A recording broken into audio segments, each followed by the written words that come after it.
السلام علیکم ورحمۃ اللہ وبرکاتہ۔ بسم اللہ الرحمن الرحیم، والصلاة والسلام وتحیۃ الکرام علی محمد وآلہ الطیبین واصحابہ المخلصین۔ عشق ہے تو عشق کا اظہار ہونا چاہیے، مرتے دم تک پنجتن سے پیار ہونا چاہیے۔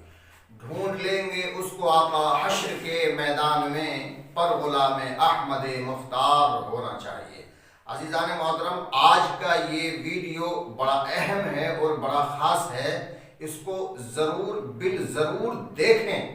موضوع یہ ہے کہ جب میں پکا بریلوی تھا تو میں بھی پریشان رہتا تھا، اور بریلویت کو چھوڑ کے، بریلویت کو طلاق دے کے، بریلویت سے توبہ کر کے جب میں اصلی سنی بن گیا تو الحمدللہ میں بڑے سکون میں ہوں۔ اور جو لوگ پریشان ہیں ان کی پریشانی دور کرنے کے لیے فرمائش پر یہ ویڈیو میں جاری کر رہا ہوں۔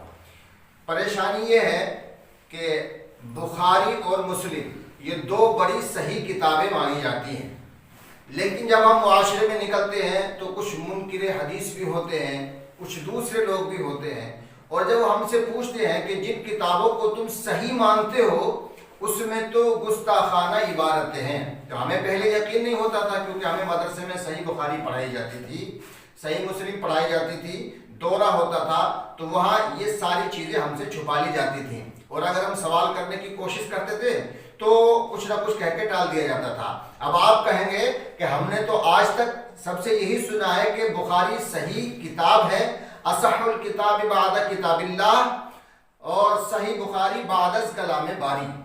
تو قرآن کے بعد اگر کوئی صحیح کتاب ہے تو وہ بخاری شریف ہے، مگر میں دعوے کے ساتھ اور ڈنکے کی چوٹ پہ کہتا ہوں کہ یہ ساری بخاری صحیح نہیں ہے۔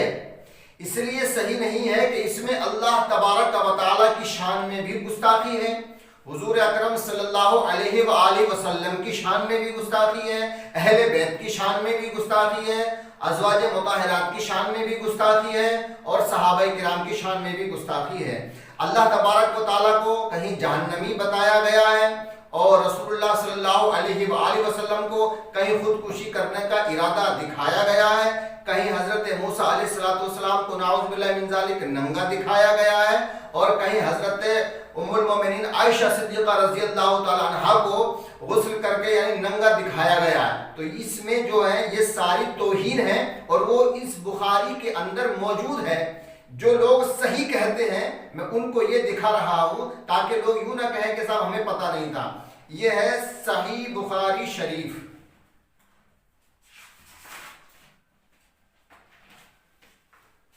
یہ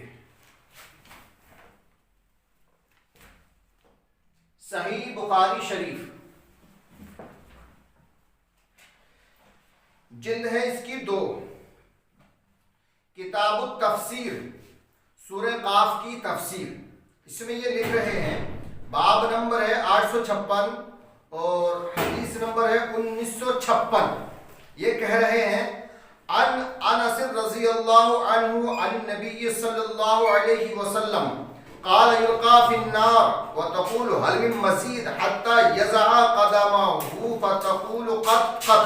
ترجمہ سماعت فرما لیں۔ حضرت انس رضی اللہ تعالیٰ عنہ سے روایت ہے کہ نبی کریم صلی اللہ علیہ وسلم نے فرمایا، جب لوگ جہنم میں ڈالے جائیں گے تو وہ کہے گی کیا اور بھی ڈالے جائیں گے، یہاں تک کہ اللہ تعالیٰ اپنا قدم جس کی حقیقت وہ خود جانے رکھ دے گا تو وہ کہے گی بس بس۔ اب یہ میں نے بخاری کی حدیث پڑھ کے سنائی ہے آپ کو۔ اس کے بعد نمبر ہے مسلم کا، یہ ہے مسلم شریف، صحیح مسلم شریف۔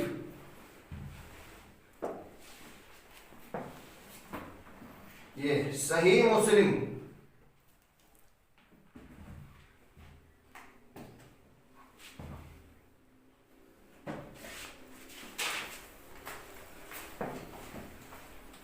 کتاب الصفت، کتاب الجنت والصفت، عن انس بن مالک رضی اللہ تعالی عنہ ان نبی اللہ صلی اللہ علیہ وسلم قال لا تزال جہنم تقول هل من مزید حتى يضع فيها رب العزت تبارک و تعالی قدمه فتقول قد قد۔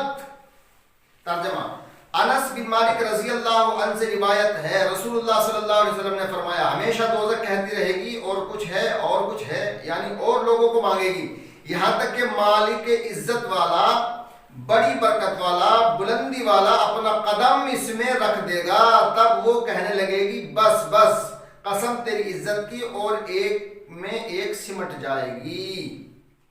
مسلم، یہ ہے ترمذی،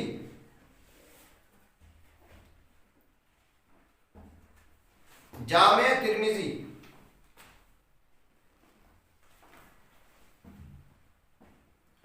یہ جلد نمبر ہے 2، باب نمبر ہے 380، ابواب التفسیر، تفسیر سورہ قاف۔ یہ لکھ رہے ہیں عن قتادتنا انس بن مالک ان نبی اللہ صلی اللہ علیہ وسلم قال لا تزال جہنم تقول هل من مزید حتى يضع فيها رب العزت قدمات فتقول قط قط۔ ترجمہ، حضرت انس بن مالک رضی اللہ عنہ سے روایت ہے، نبی اکرم صلی اللہ علیہ وسلم نے فرمایا جہنم برابر حل من مزید کہتی رہے گی حتیٰ کہ اللہ تعالیٰ جیسا اس کے شایان شان ہے اپنا قدم اس میں رکھے گا، وہ کہے گی تیری عزت کی قسم بس بس۔ یہ 3 میں نے حدیثیں آپ کو سنائی، ترمذی، مسلم اور یہ بخاری، تینوں ہی بڑی کتابیں ہیں، تینوں ہی سیاہ ستہ میں شامل ہیں۔ اب ان حدیثوں سے اللہ تبارک و تعالی کی شان میں گستاخی ہوتی ہے۔ گستاخی کیسے ہوتی ہے؟ کیونکہ ان حدیثوں سے اللہ تبارک و تعالی کا جسم بھی ثابت ہو گیا اور جہنمی بھی ثابت ہو گیا۔ اب جس کتاب میں اللہ تبارک و تعالی کا جسم اور جہنمی ثابت ہو جائے تو کیا بتاؤ وہ کتاب صحیح ہے کہ غلط ہے؟ میں تو کہتا ہوں یہ کتاب غلط ہے۔ اس میں جو روایتیں ایسی ہیں جس سے اللہ کی شان میں، رسول اللہ کی شان میں یا اللہ والوں کی شان میں گستاخی ہوتی ہے، وہ ساری روایتیں ہی غلط ہیں۔ ایسی روایتیں حدیثوں میں لانی ہی نہیں چاہیے تھیں، اور یہ روایت قرآن کے خلاف ہے۔ ساری بخاری غلط نہیں ہے، کچھ اس میں غلط ہے کچھ صحیح ہے۔ یوں سمجھ لیجئے کہ جو حدیثیں قرآن سے ملتی ہیں وہ صحیح ہیں، اور جو قرآن سے ٹکراتی ہیں، قرآن کی مخالفت کرتی ہیں، وہ غلط ہیں۔ تو اب اس کا نام ہونا چاہیے تھا غلط اور صحیح بخاری، یعنی مخلوط بخاری، سچ اور جھوٹ دونوں اس میں ہیں۔ تو عزیزان ملت اسلامیہ، ان روایات سے پتہ چلا کہ اللہ تبارک و تعالیٰ کی شان میں بہت بڑی گستاخی ہے، اور جن کتابوں میں اللہ تبارک و تعالیٰ کی شان میں گستاخی ہو ہم ان کتابوں کو صحیح نہیں کہیں گے، اور جو ان روایتوں کو صحیح کہتا ہے، صحیح مانتا ہے، صحیح لکھتا ہے اور عوام میں گمراہی پھیلاتا ہے وہ کافر ہے۔ یہ میں نہیں کہہ رہا، عزیزان ملت اسلامیہ یہ دیکھیے گا، یہ خود کہہ رہے ہیں، یہ قانون شریعت کا قانون، حضرت مولانا شمس الدین صاحب بریلوی ہیں، یہ پکے، شیخ الحدیث الجامعہ اشرفیہ مبارک پور، ضلع اعظم گڑھ، یوپی، انڈیا، یہ لکھ رہے ہیں عقیدہ، اللہ تعالی جسم و جسمانیت سے پاک ہے، یعنی نہ وہ جسم ہے نہ اس میں وہ باتیں پائی جاتی ہیں جو جسم سے تعلق رکھتی ہیں، بلکہ یہ اس کے حق میں محال ہیں، لہذا وہ زمان و مکان، طرف و جہت، شکل و صورت، وزن و مقدار، زیادہ و نقصان، حلول و اتحاد، توالد و تراسل، حرکت و انتقال، تغیر و تبدل وغیرہ جملہ اوصاف اعمال جسم سے منزہ و بری ہے۔ یہ بتا رہے ہیں کہ اللہ تبارک و تعالی جسم و جسمانیت نہیں رکھتا، تغیر و تبدل نہیں کرتا، زمان و مکان سے پاک ہے۔ تو یہ خود یہ کہہ رہے ہیں کہ اللہ تبارک و تعالی جسم و جسمانیت سے پاک ہے، زمان و مکان سے پاک ہے۔ تو اللہ تبارک و تعالی جب جسم و جسمانیت سے پاک ہے تو اس کا جسم ماننا بھی کفر ہے، اور اس کا قدم اگر کوئی جہنم میں ڈالے اور یہ لکھے تو یہ بھی کفر ہے۔ اور یہ میں ہی نہیں کہہ رہا، یہ دیکھیے خود کیا کہہ رہے ہیں، ذرا غور سے سن لیجئے گا۔ اللہ تبارک و تعالی جسم و جسمانیت سے پاک و صاف ہے۔ شرعی لحاظ سے جسم اس شے کو کہتے ہیں جو لمبائی، چوڑائی، گہرائی میں تقسیم کو قبول کرے۔ تو اللہ تبارک و تعالیٰ تقسیم سے پاک و صاف ہے، لہٰذا جسمانیت سے بھی پاک و صاف ہے۔ اور یاد رکھیں کہ جسم ہی کسی جگہ میں ہوتا ہے، لہٰذا جب ہم اللہ تبارک و تعالیٰ سے جسمانیت کی نفی کرتے ہیں تو اللہ تعالیٰ کے لیے جگہ کی بھی نفی ہو جاتی ہے کہ اللہ تبارک و تعالیٰ کسی جگہ میں نہیں، کیونکہ جو کسی جگہ میں ہو وہ جسم ہوتا ہے۔ فاتح السلام علیکم۔ تو آپ کی خدمت میں گزارش کر رہے تھے کہ اللہ تبارک و تعالیٰ کے لیے جگہ کوئی سمت جہت وغیرہ متعین نہیں کر سکتے ہیں، یہ منع ہے، اور یہ اتنا سخت منع ہے کہ اگر کوئی یہ کہے کہ اللہ تبارک و تعالیٰ اوپر ہے، آسمان پر ہے، جیسے بڑی بوڑھیاں کہہ دیتی ہیں کہ نیلی چھتری والا جانے، یا بعض اوقات نادانی میں لوگ کہتے ہیں کہ نیچے آپ ہمارے لیے آپ ہیں، اوپر اللہ تعالیٰ ہے، آسمان پر تو اللہ تعالیٰ ہے، تو اس کو علماء اسلام نے کفر لکھا ہے۔ اگر کوئی واقعی اس عقیدے کے ساتھ کہ اللہ تعالیٰ آسمان پر ہے، اللہ کے لیے سمت اور جگہ کا تعین کر کے یہ کہتا ہے کہ اللہ تعالیٰ آسمان پر ہے، تو اس کے لیے حکم کفر ہوگا۔ جی دیکھا آپ نے، یہ بتا رہے ہیں کہ جسم و جسمانیت بھی نہیں ماننا چاہیے۔ دیکھا آپ نے، یہ کہہ رہے ہیں کہ جسم و جسمانیت سے اللہ پاک ہے، تو جب جسم و جسمانیت سے بھی اللہ پاک ہے اور جو جسم مانے وہ کافر ہے، تو انہوں نے ترمذی میں، مسلم میں، بخاری میں جسم ثابت کر دیا اور اللہ تبارک و تعالیٰ کو جہنمی بھی ثابت کر دیا۔ اچھا، میرا جو مقصد ہے وہ صرف یہ ہے کہ اللہ کی شان میں تو یہ گستاخی ہے، لیکن اب اگر ہم کہیں گے کہ بھائی بخاری میں غلط روایتیں موجود ہیں جس سے اللہ تبارک و تعالیٰ کی شان میں گستاخی ہوتی ہے، یہ غلط ہے، ان کو نکالو، تو نہیں، لوگ کہیں گے ارے یہ تو صحیح بخاری ہے، یہ تو صحیح مسلم ہے۔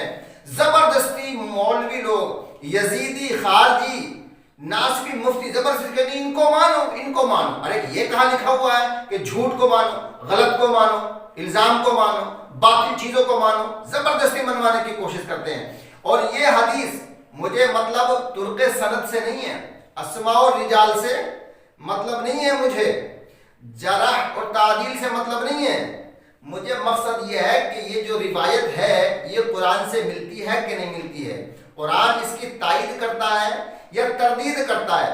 تو اس روایت جو ہے، یہ روایت قرآن کی کئی آیتوں سے ٹکرا رہی ہے۔ نمبر 1، اللہ تبارک و تعالیٰ نے قرآن عظیم میں ارشاد فرمایا ہے وَخَلَقَ كُلَّ شَيْءٍ فَقَدَّرَهُ تَقْدِيرًا، سورہ فرقان آیت نمبر 2۔ موجودہ چیز کو پیدا کیا، پھر سب کا الگ الگ اندازہ رکھا، یعنی اللہ تبارک و تعالیٰ اندازے کے مطابق سب کو پیدا فرماتا ہے۔ تو کیا اللہ تبارک و تعالیٰ کو اندازہ نہیں تھا کہ جہنم نہیں بھرے گی تو مجھے اپنا قدم جہنم میں ڈالنا پڑے گا؟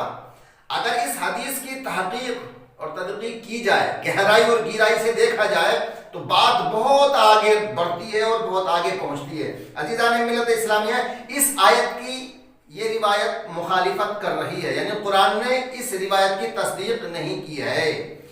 دوسری بات یہ ہے، اللہ نے ارشاد فرمایا لیس کمثلہ شیء، اللہ کے مثل کوئی چیز ہے ہی نہیں، تو اللہ کے مثل کوئی چیز ہو ہی نہیں سکتی، تو پھر آپ نے جسم کیسے ثابت کر دیا؟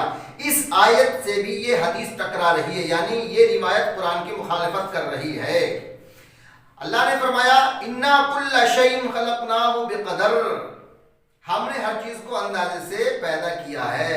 اس آیت کی بھی یہ روایت مخالفت کر رہی ہے۔ اللہ نے فرمایا قل هو اللہ احد اللہ الصمد لم یلد ولم یولد ولم یکن له کفوا احد، تو اللہ الصمد ہے، اور دوسری بات ہے لم یلد ولم یولد ولم یکن له کفوا احد۔ اگر اس کی تشریح کی جائے، تفسیر کی جائے، تو آدمی کفر سے بچ نہیں سکتا۔ تو جس بخاری، مسلم، ترمذی میں کفریہ روایت ہوں وہ صحیح کیسے ہو سکتی ہے؟ تو عزیزان ملت اسلامیہ، اس میں صحیح اور غلط دونوں کا مرکب ہے، ہونا تو یہ چاہیے تھا غلط اور صحیح بخاری، لیکن انہوں نے صحیح لکھ دیا۔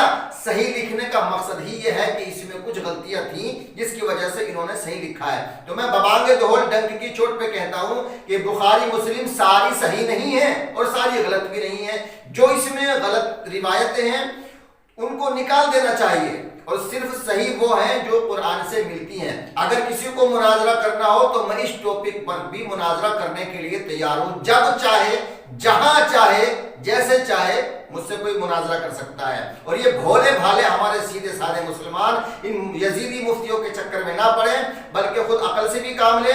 میں اپنا نمبر اسکرین پہ دیتا ہوں, اگر کوئی مولوی پریشان کرے تو مجھ سے رابطہ کر سکتے ہیں. اللہ تبارک و تعالی ہم سب کو حق پر چلنے کی توفیق عطا فرمائے.